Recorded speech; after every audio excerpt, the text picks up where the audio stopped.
यदा यदा हि धर्मस्य ग्लानिर्भवति भारत अभ्युत्थानमधर्मस्य तदात्मानं सृजाम्यहं परित्राणाय साधूनां विनाशाय च दुष्कृतां धर्म संस्थापनार्थाय संभवामि युगे युगे।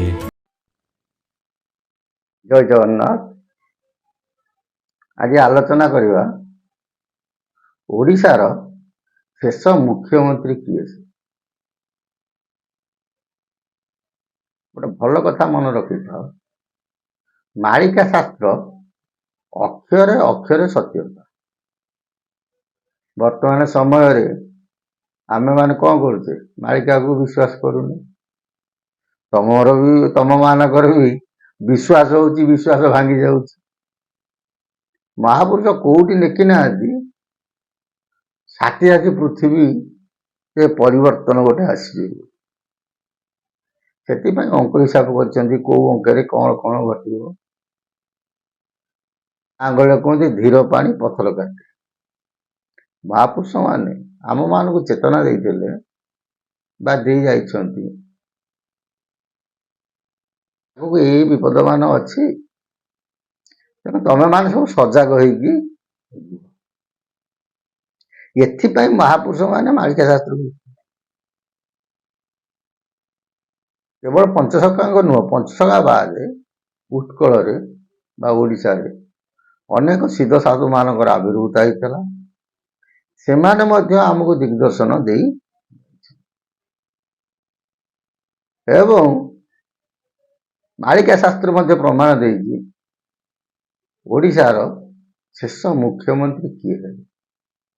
ଯେତେବେଳେ ସେହି ବ୍ୟକ୍ତି, ଜଣେ ବ୍ୟକ୍ତିଙ୍କ ନାଁ ମଧ୍ୟ ଲେଖିଛନ୍ତି, କହିଲେ ସେହି ବ୍ୟକ୍ତି ଯେତେବେଳେ ଓଡ଼ିଶାର ଶେଷ ମୁଖ୍ୟମନ୍ତ୍ରୀ ହେବେ, ସେ ଦ୍ୱାଦଶ ଗୋପାଳ ମାନେ ତମେ ଜାଣିବ କଳିର ଶେଷ ସମୟ ପହଞ୍ଚିଗଲା। ତାପରେ ଓଡ଼ିଶାରେ ଆଉ କେହି ମୁଖ୍ୟମନ୍ତ୍ରୀ ହେବେ ନାହିଁ। ଆମେ ସବୁ ଜାଣୁଛେ, କିନ୍ତୁ ନ ଜାଣିଲା ପରେ ସବୁ ଭୁଲି ଯାଉଛେ। କେମିତି ମନେ ରଖ, ଆମେ ରାତିରେ ଶୋଉଛେ, ଶୋଇଲେ ଗୋଟେ ସ୍ୱପ୍ନ ଦେଖୁଛେ। ସେ ଯୋଉ ସ୍ୱପ୍ନ ଦେଖୁଛେ, ସ୍ୱପ୍ନରେ କଣ ହଉଛି ଦେଖୁଥିବା, ଏ ସାପ ଗୋଡଉଥିବ, ଆମେ ଯାଇପାରୁନଥିବା, ବାଟରେ ପଡି ଯାଉଥିବା, ସାପ କାମୁଡ଼ି ଦଉଥିବ, କିଏ ଦେଖୁଥିବ କାହା ଉପରେ ଗାଡି ଚଢି ଯାଉଥିବ, ଏମିତି ସବୁ ସ୍ୱପ୍ନ ଦେଖନ୍ତି। କିନ୍ତୁ ଯେତେବେଳେ ସ୍ୱପ୍ନ ଦେଖିଲା ବେଳେ ତାଙ୍କୁ ସତିକି ହେଲା ବୋଲି ସେ ଏମିତି ଲାଗେ, ସେତେବେଳେ ମଣିଷ କଣ କରେ, ଘରେ ଶୋଇଥିବ, ଯେତେବେଳେ ଉଠେ ମୁହୂର୍ତ୍ତ ପାଇଁ ସ୍ୱପ୍ନଟା ଚିନ୍ତା କରେ, ତାପରେ ସେ ସ୍ୱପ୍ନଟାକୁ ପାସୋରି ଯାଏ। ସେମିତି ଗୋଟେ ଜିନିଷ ଅଛି, ଯାହା ଫଳରେ କଣ ହବ, ବର୍ତ୍ତମାନ ସମୟରେ ସ୍ୱପ୍ନ ପରି ମଣିଷ ମାନେ କଣ କରୁଛନ୍ତି, ଜାଣି ଶୁଣି ଅଜଣା। ଜାଣୁଛନ୍ତି ଏଇଆ ଘଟିବ, ନିଜେ କହୁଥିବେ ଏଇଆ ଘଟିବ, କିନ୍ତୁ ସେମାନେ ନିଜେ କଣ ହେଇଥିବେ, ମାୟାରେ ଆବୃତ ହେଇଯାଇଥିବେ। ଇଆଡେ ଯେତେବେଳେ କହିବେ, ସେତେବେଳେ କଣ ହବ, ମାନେ କହିବେ ଏ ଅମ ଘଟିବ ସମ ଘଟିବ, ଲୋକଙ୍କୁ ଉପଦେଶ ଦେବେ। ସେଠୁ ଗଲା ପରେ ନିଜେ ସବୁ କଣ ହେଇଯିବେ, ମାୟାରେ ଆବୃତ ହେଇଯିବେ। ମୋ ଘର, ମୋ ଦ୍ୱାର, ମୋ ସୁନା, ମୋ ଦ୍ୱାର, ସବୁ ମୋର ମୋର କହି ତାଙ୍କର ଦିନ ଅତିବାହିତ ହେଇଯିବ। ଭଗବାନଙ୍କର ତିଳେ ମାତ୍ର ଦୋଷ। ଆମେ କହୁଛେ ଅନେକ ବ୍ୟକ୍ତି ବିଶେଷ ଆମ ପାଖକୁ ଆସନ୍ତି, ଆମର କାହିଁ ହଉନି। ସେମାନେ ଜାଣିବା କଥା, ଆମେ ଯେମିତି ଜଗତଟା ହଉଛି ସେମିତି।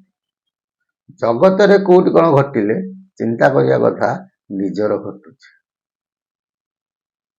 ଯେଉଁମାନେ ଏକଥା ନ ଭାବନ୍ତି ତାଙ୍କୁ କଣ କୁହାଯାଏ, ଅବିବେକୀ ବା ଅବିବେକୀ ବ୍ୟକ୍ତି ବିଶେଷ।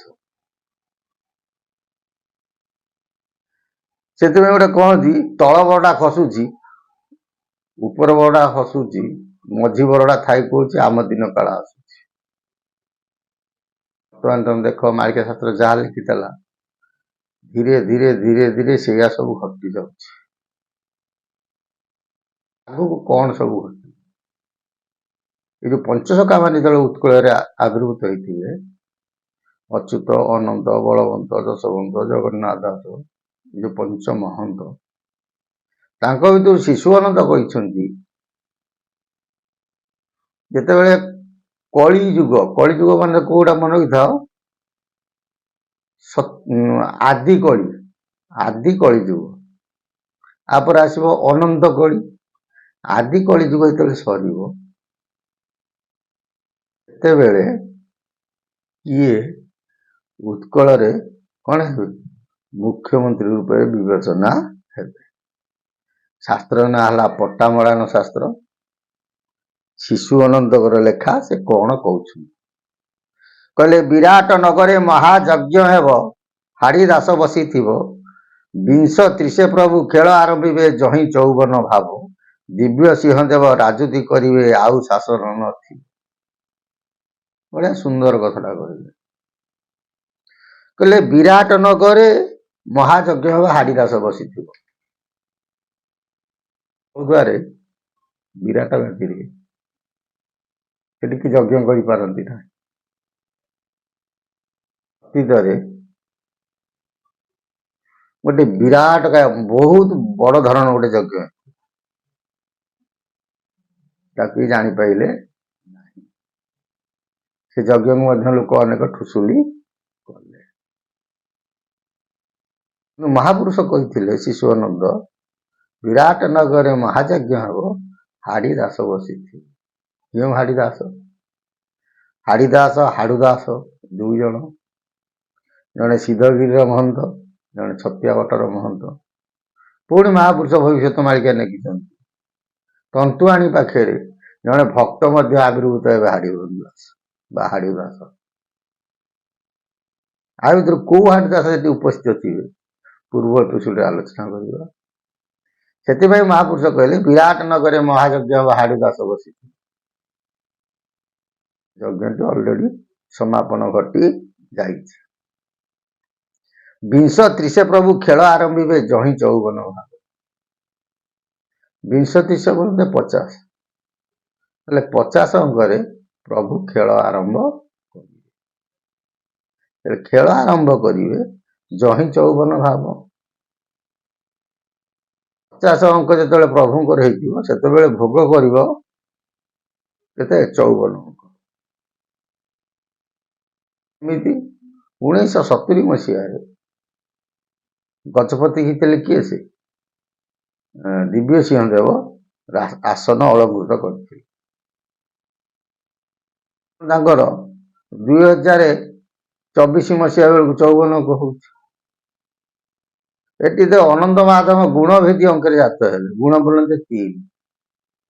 ତାହେଲେ 1973 ମସିହା, 73 ଯେତେବେଳେ ସେ ଆବିର୍ଭୂତ ହେଲେ, ସେତେବେଳକୁ ତାଙ୍କୁ କେତେ ହେଇଥିବ?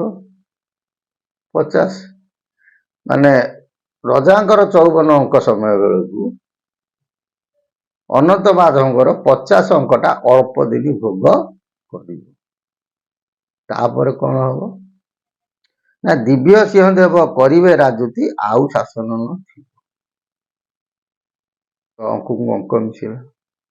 ବିରାଟ ନଗରରେ ମହାଯଜ୍ଞ ମଧ୍ୟ ହେଇଗଲାଣି।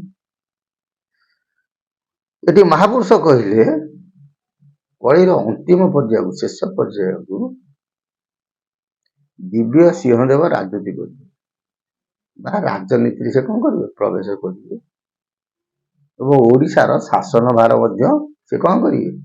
ଭୋଗ କରିବେ। ଆଉ ଶାସନ ନଥିବ। ସିଏ ଯେତେବେଳେ ରଜା ହେବେ, ତାଙ୍କ ପରେ ଆଉ ସେ ରଜା ଯେତେବେଳେ ମୁଖ୍ୟମନ୍ତ୍ରୀ ହେବେ, ତାଙ୍କ ପରେ ଆଉ ମୁଖ୍ୟମନ୍ତ୍ରୀ ରହିବେ ନାହିଁ। ବୁଝିହଉଛି? ତାପରେ କଣ କହିଲେ? 5 7 4 ପୁଣି ମିଶାଇଲେ, ଭ୍ରଷ୍ଟାଚାରୀ ବରା ଯିବେ। ବୁଝିଲା ନା? 5 7 4, 7 5 କେତେ ହେଲା? 12। 4 7 5 ହେଲା 12, 4 ମିଶିଲେ କେତେ? 16। ଯେତେବେଳେ 16 ଅଙ୍କ ହବ, ତାହେଲେ ଭ୍ରଷ୍ଟାଚାରୀ ବର ଯିବେ। ଭ୍ରଷ୍ଟାଚାରୀ ମାନେ କଣ ହେବେ? ଛାଡ଼ିକି ପଳେଇବେ। ଏଥିରୁ ଅନୁମେ ମନେ ରଖିଥାଅ, ଯେତେବେଳେ ଆଦି କଳିଯୁଗ ସରିବ, ବା ଅନନ୍ତ କଳି ଯେତେବେଳେ ଆବିର୍ଭୂତ ହେବ, ସେ ସମୟରେ ଓଡ଼ିଶାର ଶାସନ ଭାର ଦାୟିତ୍ୱକୁ ନେବେ କିଏ? ସେ ଦିବ୍ୟ ସିଂହ ଦେବ ବୋଲି, ପୁର ଗଜପତି ଦିବ୍ୟ ସିଂହ ଦେବ ବୋଲି ମହାପୁରୁଷ ଶିଶୁଅନନ୍ତ ତାଙ୍କ ପଟ୍ଟାମଣାନ ଶାସ୍ତ୍ରରେ ଆମକୁ ବାରମ୍ବାର ଚେତନା ଦେଇଛନ୍ତି। କାରଣ ମହାପୁରୁଷ ଜଗନ୍ନାଥ ଦାସଙ୍କ ମତରେ ସେ ଲେଖିଛନ୍ତି, ଶ୍ରୀଦିବ୍ୟ ସିଂହ ନାମ ରାୟ ଏ ଯୁଗ ପ୍ରାନ୍ତେ ସେ ଉଦୟ। କୋଉ ଯୁଗ? ନା ଆଦି କଳି ଯୁଗ। ବୁଝି ହଉଛି ନା? ଆଦି କଳି ଯୁଗର ପ୍ରାନ୍ତ ସମୟରେ ଜଗନ୍ନାଥ ଦାସଙ୍କ ଭାଷାରେ ଦିବ୍ୟ ସିଂହ କଣ କରିବେ? ଆବିର୍ଭୂତ ହେବେ। ତେଣୁ ବର୍ତ୍ତମାନ ରଜା ଅଛନ୍ତି ଦିବ୍ୟ ସିଂହ ଦେବ, ଇଏ ହେଲେ ଚତୁର୍ଥ ଦିବ୍ୟ ସିଂହ ଦେବ। ଇଏ ବେଶୀ ଦିନ ରାଜଗାଦିରେ ମଧ୍ୟ ରହିଲେଣି, ଅନ୍ୟ ଦିବ୍ୟ ସିଂହ ଦେବ ଏତେ ଦିନ ରହିନାହାନ୍ତି।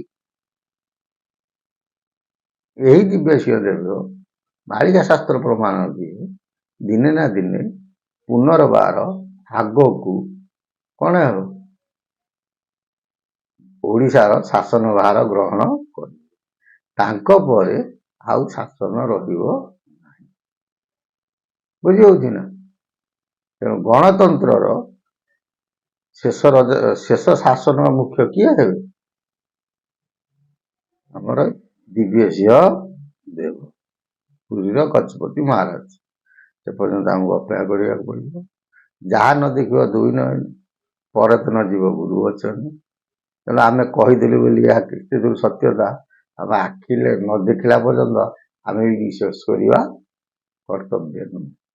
ଯାହା ହଉ ମହାପୁରୁଷ ବାଣୀ ଯେତେବେଳେ ସତ୍ୟତାରେ ପରିଣତ ଆମେ ଅନୁଭବ କରିବା, ତେଣୁ ନିଶ୍ଚିନ୍ତ ଜାଣିବା ଏହା ହିଁ ଶେଷ ସମୟ ବା ଅନ୍ତିମ ସମୟ ନିକଟତର ହୋଇଗଲା।